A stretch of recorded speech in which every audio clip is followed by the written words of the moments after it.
ఓం నమ శివాయ.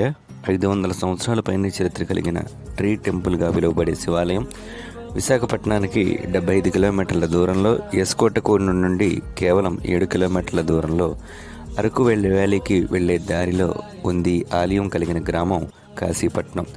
ఈ ఆలయ చరిత్ర విషయానికి వస్తే, విజయనగర రాజులు ఈ ఆలయాన్ని నిర్మించారు. ఈ ఆలయానికి పోషణ అనేది లేకపోవడం వల్ల ఆలయం శిథిలావస్థకు చేరుకోవడంతో మర్రి చెట్టుగా పిలువబడే బనియన్ ట్రీ మొలకెత్తి తనలోకి ఈ ఆలయాన్ని ఇముడ్చుకుని ఇప్పుడు మర్రి చెట్టు తొర్రలో శివయ్య ఆసీనుడై ఉన్నాడా అన్నట్లు మనకు తోస్తుంది. ఈ ఆలయం లోపల ఉన్న శివలింగం బ్రహ్మసూత్ర శివలింగం. ఈ స్వామివారిని ఉమారామలింగేశ్వర స్వామిగా ఇక్కడి వారు పిలుస్తారు.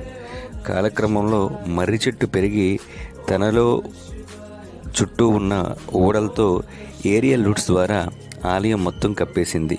ప్రస్తుతం ఆలయ భవనం, గోడలు, పైకప్పు వంటి నిర్మాణాలు చెట్టు వేర్లతో మిళితమై ప్రకృతి ఆలయాన్ని ప్రత్యేకంగా నిలిపింది.